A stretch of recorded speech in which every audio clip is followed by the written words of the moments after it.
So, welcome to the Death of the Author podcast, episode 12. Your world this week in the YA universe and general geekery. You're here with Alexandra, aficionado of all things nerdy and obscure, and Chelsea, me, writer of many unfinished things and story connoisseur. Hello. So, this is the podcast for the week of March 29th to April 12th. We've kind of been lagging on the podcast front. We've been lagging on the everything front? I don't know, I think we burned ourselves out from like September to December, and now we're just paying for it, and it's been a good 3 months of paying for it. Yeah. But we're trying really hard to fight our general impulses to do absolutely nothing and be lazy bumps on the sofa cushions. I just want to go to the movie theater and not do anything. That's what I want. See, but you did go to the movie theater, and you did do nothing, and then you saw Insurgent, and we know how that went. Yeah. So, maybe not the best fantasy. Okay, I just want James Bond to come out. You happy? I said it. I said it out loud. I want James Bond Spectre. I want it. I'm surprised you're not like, hey, Avengers. I'm trying to forget about the Avengers, so when May rolls around and the Avengers movie is out, I'm just like, hey, the Avengers movie is out. The way I'm gonna think of it is, hey, it's May, the beginning of May, the Avengers are coming out, and then you know what comes out after that? We go to New York! That's what comes out! Expected BookCon reference checked off. Moving on! We've realized that we talk about BookCon all the time. And in the last 3 podcasts, we've actually mentioned that we talk about BookCon all the time. See, I think we have amnesia. I think we just forget about it all the time. Mm-hmm. We're like goldfish. Little plastic castle is a surprise every time. Way to have a castle. Clearly, we're excited, and we're not ashamed of it. No. Okay. What do you have for me? We have a whole bunch of books that are coming out, and we're kind of behind on the books that are coming out. So, we're going to be retroactive and talk about the books that came out on Tuesday, March 24th first. Okay. There's Half Wild by Sally Reed. There is In the Time of the Dragon Moon by Janet Lee Carey. And there is also Liars, Inc. by Paula Stokes. Okay. Wednesday, March 25th, there is The Door in the Moon by Catherine Fisher. On Monday, March 30th, we have Solitaire by Alice Osman. Then, for those of you who liked Dorothy Must Die, we have the sequel coming out by Danielle Page. The book is titled The Wicked Will Rise. So I'm sure a bunch of people are excited for that. I keep hearing about Dorothy Must Die. And then, last but not least, on April Fool's Day, which is Wednesday, Playing a Part by Daria Wilk and Marion Schwartz. And then The World Within, a novel of Emily Bronte by Jane Eaglen. A bunch of interesting sounding books coming out very shortly. And our feature for this week is Liars, Inc. by Paula Stokes. Alright, here we go. Max Cantrell has never been a big fan of the truth, so when the opportunity arises to sell lies to his classmates, it sounds like a good way to make a little money. With the help of his friend Preston and his girlfriend Pavardi, Max starts Liars, Inc., a business that provides forged permission slips and cover stories for the students of Vista Palisades High. Suddenly, everyone needs something and the cash starts pouring in. Who knew lying could be so lucrative? So when Preston wants his own cover story to go visit a girl he met online, Max doesn't think twice about it. But then Preston never comes home, and the evidence starts to pile up.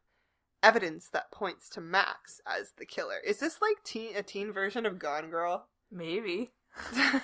I just kind of picked it up and put it on here because it's like, that does not go where you expect it to go. Mm-mm. So. Interesting. Mm-hmm. Different. Yeah. Okay. So for this week, we decided that we were going to do a book tag because we never, ever do them. Yes. So it's a fairly simple book tag. Nothing super. It's just called the 5-book question tag. And we found this on Tumblr. We weren't actually tagged by it, so we're kind of breaking the rules a little bit, but whatever. So we will answer the 5 questions. And that'll be it. Woo! Okay, so question 1. Do you prefer hardcover or paperback books? Oh boy, that's hard. I'm gonna go with hardcover. You find a hardcover, you feel really happy about yourself. It just feels nice. It looks nice. Mm-hmm. It kind of classes up the book a little bit. They last longer, hopefully. Yeah, I mean, they take up a bit more space, but, you know, you can shove them in your bag, and generally they're not going to self-destruct because of unfortunate circumstances, such as life is hard in your purse. Mm-hmm. It's hard out there for a book. So question number 2 is, what is your favorite genre? Oh, I guess you can't put teen fiction as a genre. I mean, it is a genre, but you know what I mean. I think I'm going to have to say that... fantasy. You're going to say fantasy? Fantasy. Why fantasy? Give us your reasons. I just really like it, okay? Not acceptable! I don't know, I like the idea of a completely different world and how they have different rules, and it's fun, and the quests are normally super epic, and I don't know, it just sings to my soul. Yes. Yes. I mean, it's interesting too because fantasy books become a reflection of our world at some level, right? And if you do it well, it's just this crazy thing that you can just immerse yourself into rather than, you know. I have a soft spot for horror, but not as big as my fantasy. My love fantasy was probably my first love. Probably your last one, too. Probably, too. My only real love of my life is fantasy books. I sense a long, quiet future for you. That's okay with me. I'll never get bored. Filled with cats. Cats and tea and rereading The Lord of the Rings. Oh, yeah. It's pretty much your present. Yeah, sadly. Not sadly. It's awesome. Okay, yours. I'm gonna have to go with you on fantasy, but I had a very hard battle choosing between fantasy and magical realism. Because there's something about a magical realism story where, you know, you're looking at a world and then everything's kind of different. And I'm not talking about like something like urban fantasy where it's like, oh, you know, you have like this portal to a magical world in this city landscape. I'm thinking kind of like the things where magical things happen and they're kind of unexplained, but they're also kind of accepted as fact. Those are always a lot of fun. And they kind of just like give you like this wonder looking at the real world. Just kind of gets you right here in the heart region. Because nobody can see me pat my chest. Okay, question number 3 is, do you listen to audiobooks? Yes. Yes. Not many, because I prefer to actually read, but I do listen to audiobooks. My favorite book, I listen to it as an audiobook more than I actually read it because I just love the narrator. But when I can't sleep, I'll listen to audiobooks. When I'm sick, I'll listen to audiobooks.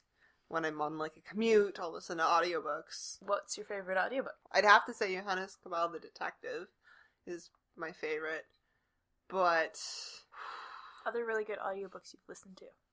The Disaster Artist as an audiobook really is amazing. I didn't even know there was an audiobook, and I think you told me. Yes, but... it's read by the author, and he does voices.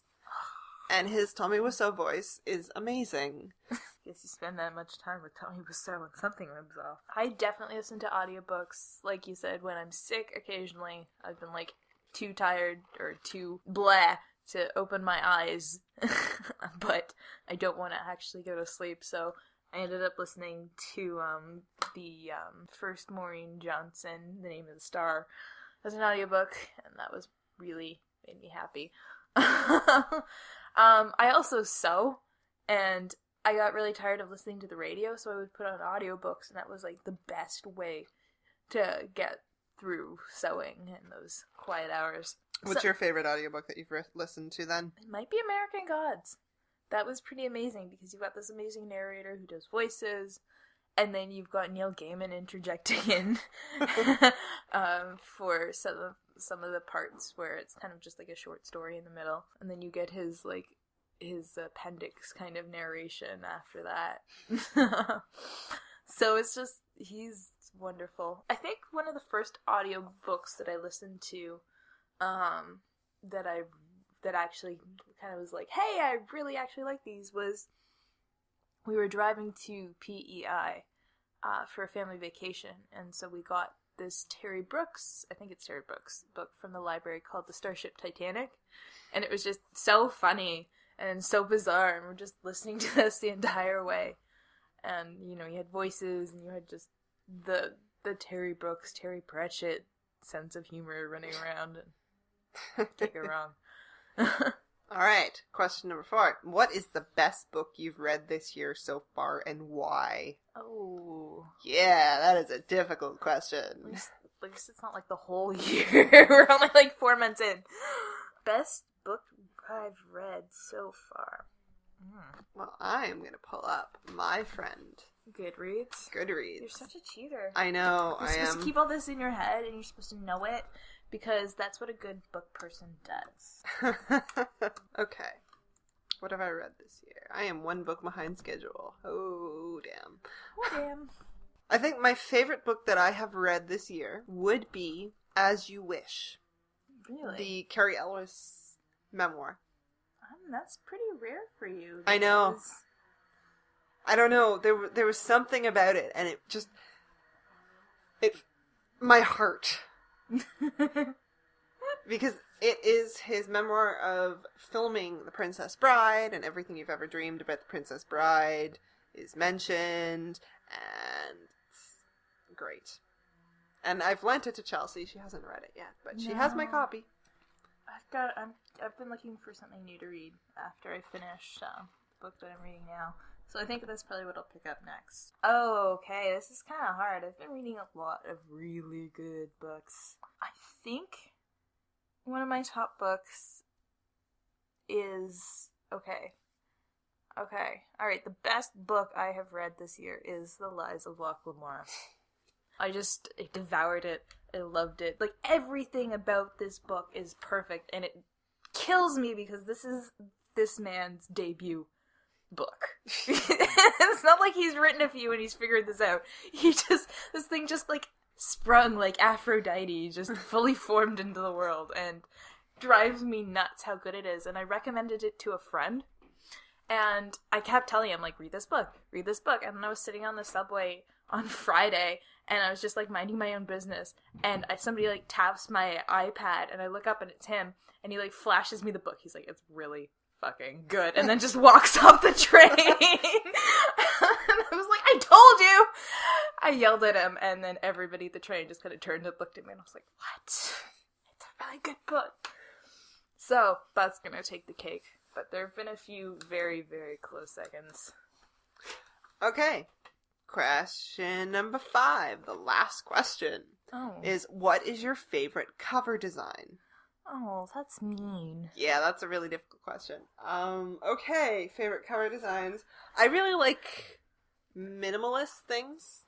Mm-hmm. Like, I like simple. Mm-hmm. Okay, what's your favorite book cover? My favorite book cover? Oh god. Okay, favorite book cover. I recently bought I think they're the 75th edition, 75th anniversary edition Lord of the Rings.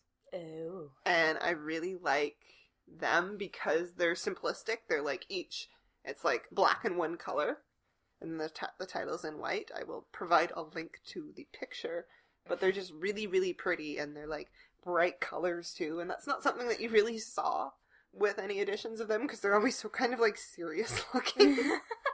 And these are just bright and friendly, and they're like, pick me, love me. Okay. I have to kind of agree with you on the minimalistic. I'm not a big fan of people on book covers. We've talked about this. Or faces, especially on book covers. One of my favorite covers it's a really, really weird one. Okay. The book is called Death Note, Another Note. It's a companion to an anime series called Death Note. But I've been in love with the cover of this book since the moment I picked it up. It was a good book too.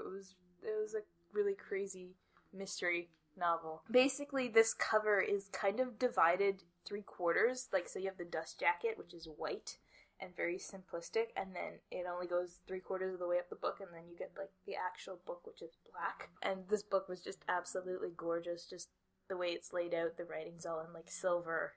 And it's been one of my absolute favorites. I always look at it and just kind of drool over how pretty the cover is.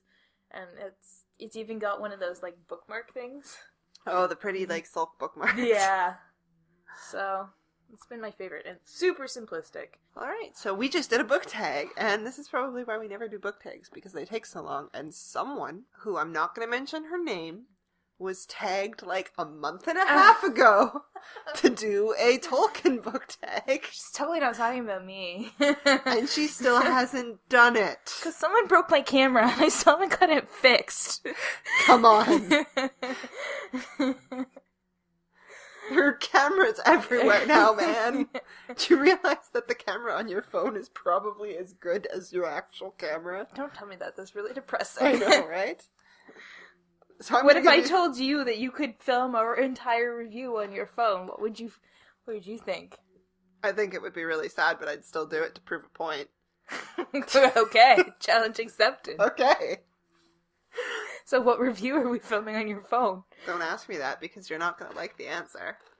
Oh, no, I really want to know now. Well, clearly, there is one trilogy that's no longer a trilogy that we've already done 2 books for, and I think filming on the phone would kind of match. You're right. Yeah. You're very right. An entire selfie review of TT whatever it is. Later Gator. Damn it. So here's what's gonna happen. You either do the Tolkien tag, or this will be happening very, very soon. You mean we'll actually get up and do some work? Yes. Is that what you're threatening me with? You're threatening me with actually doing our work. Wow. So yes. We have sunk to a new low. Tolkien tag. It's a thing. Do it. Okay. And now to my favorite part of the podcast, and Chelsea's least favorite part of the podcast. What are you reading, Chelsea? I just finished Seraphina by Rachel Hart. Mm-hmm. Amazing book. So, like, well done world building wise. I love the characters, love the plot, I love kind of like the themes that are running through it. So good. You need to read it because you will love it. And I'm currently reading the second book. Nice. I devoured the first one. The second one doesn't kind of strike me with the same urgency because the first one, there's like a murder mystery kind of running through it as well as just this like fantasy world. But the second one's still good. I'm reading Simon Pegg's memoir. And you're loving it? I am really, really loving it. There's actually a quote from it that I'll show you after that just kind of like hit me right in where my heart's supposed to be. But okay, well, post it in the comments as well. Yeah, it's too long. I'm not gonna like read it out. But I'm reading that. I am also working my way through The Lord of the Rings, which started out as just something to do when I can't sleep and is now side-wheeling into a new project, which we will be working on soon. Possibly never. And I've been reading a bunch of comics because I still have that big bin of comics that people lent me. That you need to give back. I'm about to start Sin City, so that'll be interesting. Lots of reading. Yeah. I have just been informed that it is Easter weekend next weekend. And I am dying. I am so happy. I'm so ready for an extra day break because work has just been shooting me in the face every single day. Oh, so all the things I'm going to read with that extra day. Mm-hmm. And I say that now, but I'm totally freaking lying. You should read Lock and Key. Yes, it's on my list. You have the first one, no? I lent it to you. You Okay. have the first one. I can't keep track of... Oh, I can barely keep track of when I'm supposed to breathe anymore. Breathe? Breathe. Okay. Well, as soon as you finish the first one, I have the second one, so... And I have the third one. Yeah! So I have the first 3 of, like, 6. Okay. I'm totally ready to read that. Okay. So, it has been a fun couple of weeks. We literally actually booked Bia on Friday. We've got our hotel. We've been gushing over all the things that we were going to do in New York. So, we've been just super pumped about the booktube world. Mm-hmm. And we really want to know people who are going, what you're going to do, what you're going to see, what are you excited for? There should be another big booktube meetup somewhere, because that was lots of fun. That was a lot of fun. We're totally going back to the Strand. Definitely. The place was amazing. Yeah, I want to live there. Maybe we'll get offered another So when we were leaving the booktube meetup to go to a Starbucks, there was a guy standing in front of a movie theater, and he's like, free tickets to see The Giver! Free tickets to see The Giver! Advanced screening of The Giver! The day after we left, and we were just like, no! Yeah, because we were totally like, oh my god, The Giver, it's gonna be amazing! And then we still have not seen that movie. Woo! We missed our one chance in life to see that movie. Clearly. So, with all that being said, I guess it's time we probably draw this to a close. Alright, so, see you later, guys. Let us hear from you. Give us a review on iTunes. We are in many, many places on the internet. www.doftheA.com. She is at Zeres_Loki on Twitter. I am at D of the A Reviews on Twitter. And we're on the YouTube. I think we're D of the A on YouTube. We might also be D of the A Reviews. I'm so sorry, I don't know where we are. Yes. Anyways, we will see you later, guys. Bye!